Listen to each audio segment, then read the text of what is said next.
saya cabut. Sok, Ya, teruskan. terima kasih Cek.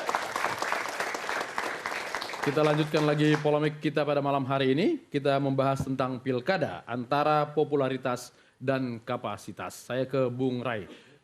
Satu hal kita melihat bagaimana partai tidak bisa menyediakan orang karena ada 7 daerah yang masih calon tunggal. Ya, betul. Tapi ada masalah lain lagi. Sampai narapidana pun mereka dukung. Apakah memang ini karena udah nggak ada orang lagi atau seperti apa?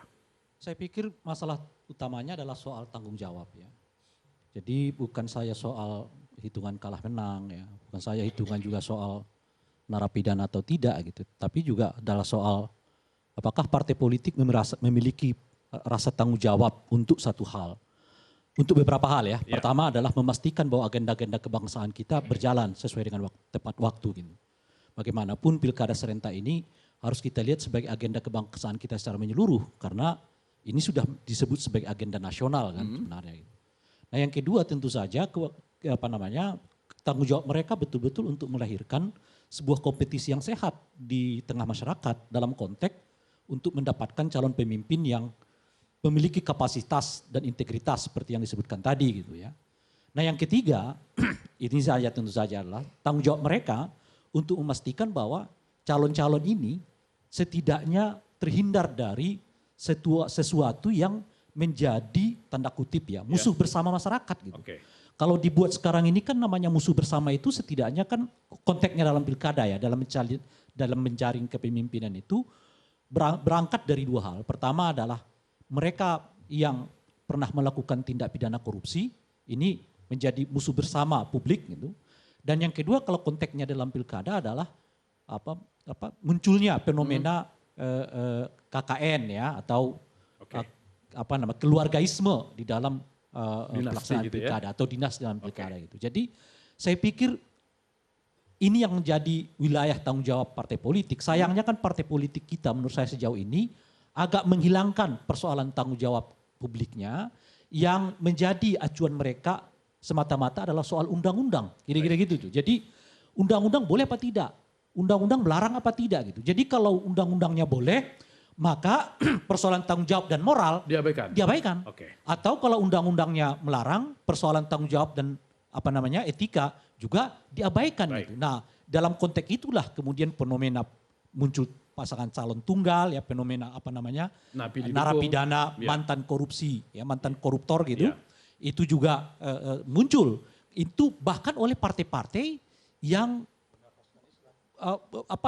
bukan saja itu tetapi maksud saya partai-partai yang berkoar-koar bahwa mereka adalah partai yang anti korupsi gitu. Jadi terkadang ya bagi mereka tidak lagi penting bagaimana bacaan publik, tapi yang paling penting partainya yang anti korupsi. Oknum kan boleh. Kenapa? Oknum boleh korupsi, partainya nggak boleh. Ya, itu dia.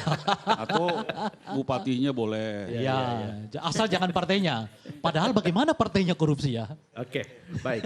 Jadi tanggung jawab parpol adalah untuk tanggung jawab merekrut calon yang mengisi jabatan-jabatan publik. Iya, maksud saya itu yang tidak hadir ya. Jadi perasaan bertanggung jawab, perasaan untuk meningkatkan moralitas di dalam politik itu yang tidak hadir ya di dalam sistem yang kita bangun saat ini gitu. Baik, oke. Saya ke Bung Hinca. Bung Hinca, tanggung jawab. Tanggung jawab itu bisa berarti kewajiban, bisa berarti hak. Iya. Bagi Demokrat itu melihatnya sebagai kewajiban atau hak? Saya ingin mengomentari atau berpendapat lain dari apa yang disampaikan Bung Rai tadi. Bahwa partai ini didirikan untuk penuh tanggung jawab. Tanpa partai, pilar-pilar kebangsaan kita juga akan pincang. Jadi partai politik bekerja keras untuk dari waktu ke waktu mewujudkan tanggung jawab itu. Tentu kami harus mengatakan juga bahwa menyadari tidak di semua lini bisa kita implementasikan. Jadi misal ketika 269 harus disiapkan, kali 2 berarti sekian ratus itu, tentu kita harus menyadari tidak semua bisa kita isi. Namun demikian kalau disebutkan tanggung jawab, luar biasa. Kita membuka pendaftaran itu, kita mulai dengan ke DPC-nya. Buka secara terbuka, siapa saja boleh mendaftar. Kemudian ini ngomongin popularitas, maka ia harus menunjukkan popularitasnya dan juga kapasitasnya. Dari situ naik ke DPD-nya, dari DPD naik ke Bapilu kita di DPP, baru kemudian naik ke atas. Ini kerja maraton yang juga panjang sekali dan melelahkan. dan itu tentu menjadi tanggung jawab partai. Oke. Kritik yang disampaikan tentu menarik untuk kita cermati, karena memang pada saat detik-detik terakhir, kemudian Mahkamah Konstitusi mengambil putusan yang kemudian mengubah situasi kalau main bola itu detik-detik terakhir, strategi harus diubah. Injury time ya. Di injury time tadi. Ah. Yang anggota DPR, banyak sekali kader siap untuk bertarung, Ya. harus meninggalkan itu, dia memilih. Apakah tetap di legislatif atau bertarung di eksekutif, sementara waktu sudah berjalan begitu cepat. Konfigurasinya cepat sekali. Kemudian muncullah tadi yang disebutkan bagaimana berkoalisi dengan yang lain ketika orang itu kemudian tidak muncul. Waktu tersedia pendek dan seterusnya. Kalau kita bicara di partai, maka kader kita paling banyak di legislatif. Itu dia, di situ dia paling banyak. Karena di eksekutif kan jumlahnya terbatas. Nah, oleh karena itu sources yang kita bangun itu kalau tidak dari DPRD kita tadi juga adalah pengurus-pengurus partai. Nah, saya ingin mengatakan bahwa di semua lini ini kami siap main. Di Tasikmalaya misalnya, 100% kami siap. Calon yang kami siapkan sudah oke. Tentu yang menjadi sulit tadi yang saya katakan, rangkaian tangan bergandengan tangan itu tidak begitu ketat. Cair sehingga gitu ya? cair dia. Iya, Mau iya. bilang apa kita? Iya, iya. Mau memeluk gunung apa daya, gunungnya kejauhan. Ya sudah, nggak dapat Iya, juga iya, begitu. iya, iya. Itu satu hal. Di hal yang lain adalah, misalnya di Surabaya, tadi disebutkan dengan di Pacitan, selalu orang mengaitkan, wah itu Pacitan biru sekali, Iya. di Surabaya Surabaya, merah sekali. merahnya menonjol Iya. gitu toh. Saya katakan, kenapa tidak bersama-sama untuk membicarakan itu? Dan ketika kita bicara tentang calon-calon itu, maka kemudian bicara lagi siapa yang akan mengusung. Di situ dia komunikasi dan dialog. Nah, itu bentuk tanggung jawab. Oke. Yang menurut saya kita penuh tanggung jawab untuk itu. Dan kami memastikan Demokrat tidak ingin satu pun kosong. Kita akan bertarung di situ, mau investasi jangka panjang atau juga bagian dari partai itu untuk melakukan konsolidasi di situ. Oke, baik. Di Tasik akan maju, di Surabaya akan maju. Bung Latif ya. Ya. Tanggung jawab itu kan sebenarnya tidak berimpak pada 4 hal ini kan. Pertama, mengapa ada daerah yang kosong? Di mana tanggung jawab partai? Oke. Itu kira-kira kan. Ingat loh ya, ini masih 7. Dan ada sekitar 82 daerah yang calonnya cuma 2. Dan itu punya potensi juga hanya 1 calon. Jika verifikasi nanti. Jika verifikasi Ada dilaksanakan. yang Harus jatuh. diingat Oke. ya, KTP-nya salah saja bisa Baik. batal ya. Oke. Dan sebagainya gitu. Jadi ini masih kita lihat apakah betul-betul hanya 7 atau bisa bertambah ya, bisa lebih banyak lagi gitu. Itu yang pertama. Nah yang kedua adalah bagaimana partai politik tanggung jawabnya terhadap kok bisa muncul calon-calon narapidana ini padahal mereka semua juga mengerti concern publik itu adalah mencari pemimpin yang tidak terlibat dengan kasus korupsi. Kira-kira gitu ya. Nah yang ketiga adalah di mana tanggung jawab partai politik, kan kira-kira begitu. Mengapa KKNisme atau dinasti politik masih bisa muncul di saat di mana semua publik kira-kira begitu ya menentang praktek-praktek ini gitu. Kita sudah berpilkada hampir 10 tahun. Sejak 2004 kan kita mulai ini, 2005 prakteknya begitu. Mestinya 4 penyakit ini sudah hilang. Oke. Ya, kita sudah berbicara tentang etik berdemokrasi, berbicara tentang tanggung jawab berdemokrasi. Kalau disebut termasuk tadi misalnya konfigurasi yang bisa berubah-ubah menjelang tadi Pak Arsid sudah mengatakan yang digadang si A, yang muncul temannya menjadi si B. Itu detik-detik. Ini penjelasannya ke publik apa? Baik. Kok bisa berubah gitu. Dan kalau tadi disebut kita melakukan penjaringan bla bla bla bla dari bawah, mestinya kan kita sudah mengerti bahwa di semua daerah itu calon dari Demokrat, dari PDI pasti kita kenal. Sayangnya adalah ada banyak kandidat menurut saya calon-calon itu yang muncul justru di ujung dari pendaftaran pelaksanaan pilkada. Lagi-lagi saya mengatakan mana tanggung jawab partai ketika partai ingin mendominasi pintu bagi kepemimpinan hanya melalui partai politik. Pak Latif, Pak Ya. Latif, saya coba Interupsi pimpinan, ya. Punten. Ke Cece apa ke Pak Latif? Bebas. Ya, saya ingin menanggapi yang ada 2 hal tadi yang dari para Irang Putih. tentang instrumen yang jadi pegangan.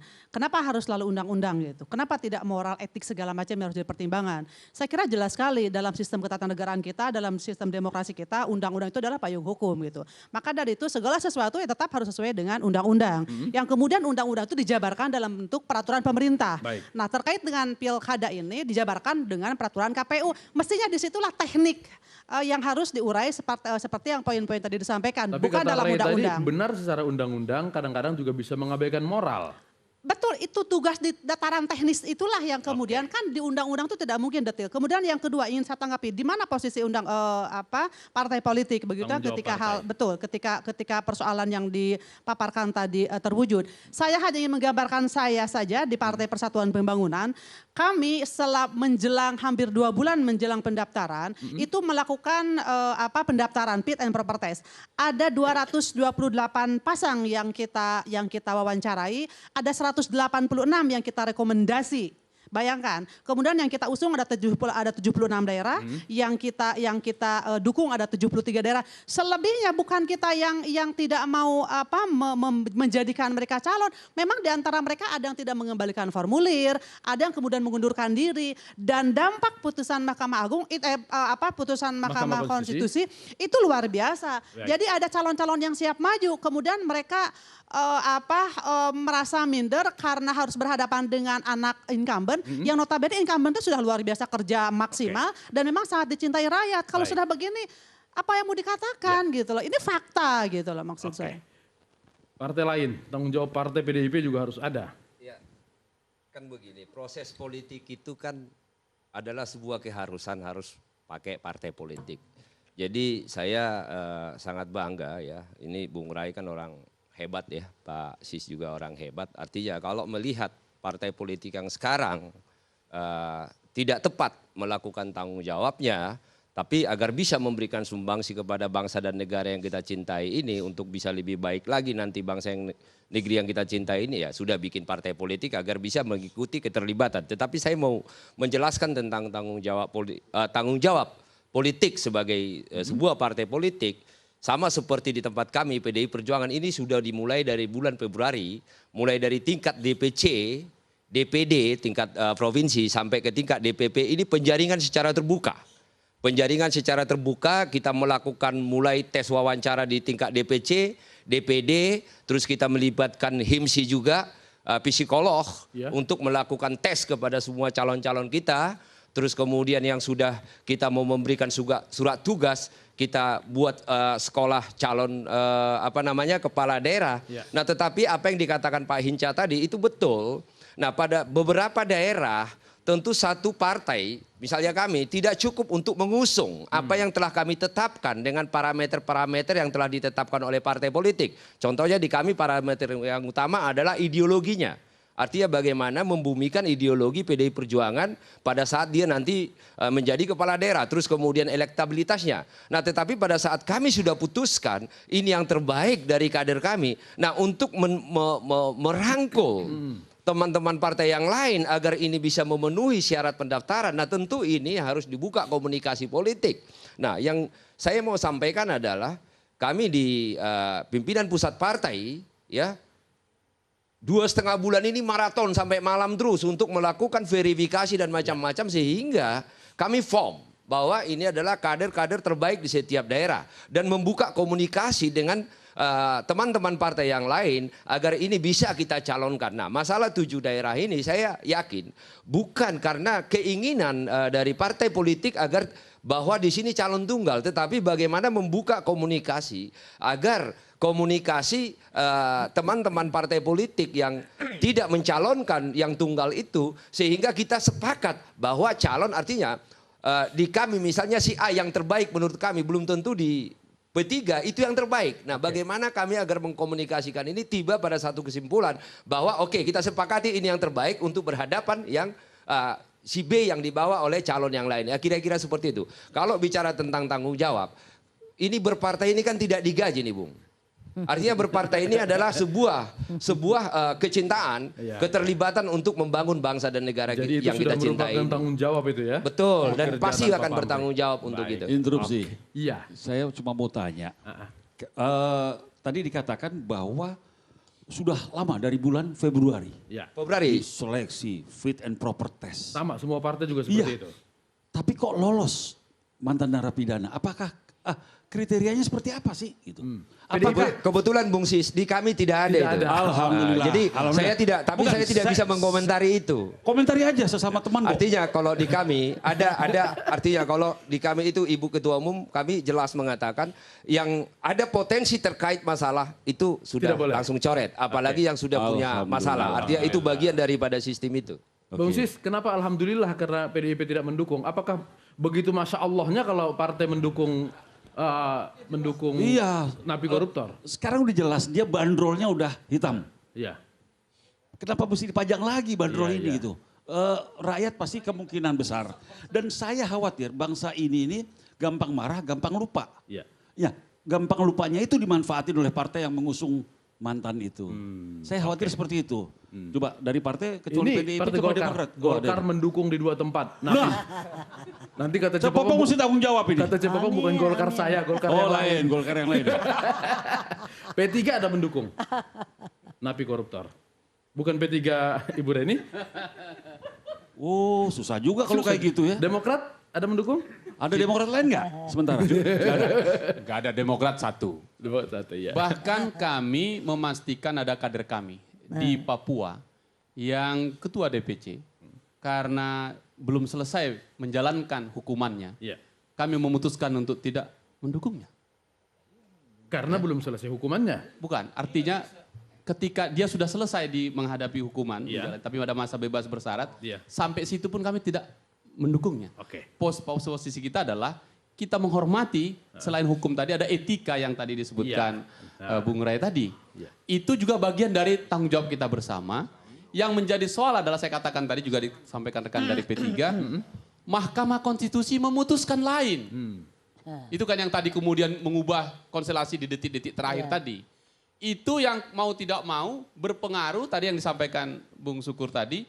Contoh ini ya misalnya Partai A dengan Partai B untuk bisa itu 10 kursi. Ya. Lalu satu partai dia 6, yang satunya 4. Tapi yang 4 ini mempunyai kadernya yang kita anggap cukup kuat. Di situ boleh berdialog, berkoalisi, berdiskusi. Meskipun cuma 4, dia nomor 1, yang nomor 6, nomor 2. Oke. Sebaliknya begitu. Artinya itu bagian dari tanggung jawab memastikan pertandingan berjalan. Itu juga bagian dari Tanggung jawab itu sebetulnya. tanggung jawab. Kalau tidak kan jadi kosong juga. Iya. Nah, kami juga menghormati cara jalan pikiran teman-teman partai politik yang lain untuk situasi itu. Dan karena itu dia berjalan, dia mengalir sampai menemukan di mana kebersamaan atau kesamaan visi tadi. Tapi yang pasti adalah, ini kaitannya ke calon tunggal tadi, kita tidak ingin kosong. Sebab bagi Demokrat, kalau demokrasi itu buntu, itu kesalahan kita rame-rame, kesalahan kolektif. Oke. Itu yang harus kita cairkan seperti air, biarkan mengalir sampai jauh ke Bengawan Solo. Itu. Oke, jadi menyediakan calon tidak tunggal di daerah itu fardu kifayah semua partai. Iya harus. Artinya bisa dong dibicarakan. Misalnya di Pacitan Demokrat kuat, di Surabaya. Ini contoh, Surabaya yang Demokrat yang biru dan merah. Masalahnya kalau misalnya katakan di Pacitan ya PD Perjuangan gabung dengan Demokrat sudah tidak ada calon lagi. Jadi artinya kan ini kan PDIP nyalon sendiri. artinya ini yang saya katakan tadi, kita satu kursi tidak bisa, kita satu Partai tidak bisa. partai tidak bisa. Nah, kita harus melakukan dialog Ya. dengan partai-partai yang lain yang memiliki kursi agar cukup. Nah, jadi untuk merumuskan dialog ini, jadi kan tadi setiap partai kan memiliki kandidat-kandidat yang diunggulkan. Nah, kalau kandidat-kandidat yang diunggulkannya ini berbeda, nah maka disinilah kita komunikasikan siapa dari kandidat-kandidat setiap partai ini yang kita sepakati untuk kita majukan. Itu yang problemnya, itu yang disebut dengan komunikasi politik tadi. Gimana Bu Sis? Boleh satu pertanyaan lagi. Ah. Apa mungkin ada 2M? Mahar tapi mahal. Mahar yang mahal. Jadi orang takut. Saya pengen nyalonin tadinya. Di Siapa mau semua tempat. jawab soal mahar dan mahal ini? Mungkin saja partai terlalu mahal minta maharnya. Saya hanya bisa menjawab apa yang di tempat saya, di tempat kami. Itu mahar itu tidak ada sama sekali. Nah ini kebetulan ada calon di sini. Itu tidak ada setoran sama sekali. Dan tidak ada ya bayar partai sekian. Itu tidak ada. Bagi kami yang paling penting adalah bahwa kader yang kami berikan rekomendasi, yang kami usung, harus kami yakin bahwa dia memahami yang pertama Pancasila, bahwa NKRI itu adalah harga mati. Oke. Dan juga Trisakti dan bagaimana membangun melibatkan masyarakat yang lemah. Itu yang paling Baik. penting bagi kami. Oke, P3 Demokrat tanpa menjawab pun kami percaya tidak ada mahar di partai Anda. Sekarang kita harus Oke, istirahat. kalau menurut saya Mas Sis kan orang partai juga, beliau lebih tahu urusan partai sesungguhnya, jadi tidak boleh mempertanyakan itu harusnya. Dulu. Sekarang cuma denger-denger Sekarang kan doang. Artos ya. Iya. Kan mau bikin partai kemarin nggak jadi. Oh iya. Partai ogah kalah. Partai. Oke, kita istirahat dulu ya. Oke, baik sebelum skorsing. Iya. Sebagai wakil rakyat yang tertua seluruh Indonesia, ya.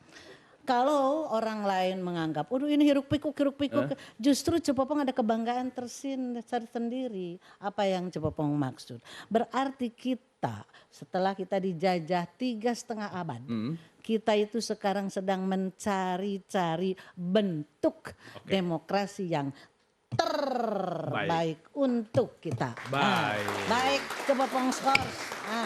Iya. 3,5 abad Jawa dijajah, Sumatera enggak ya? Sebentar aja. Polemik segera kembali.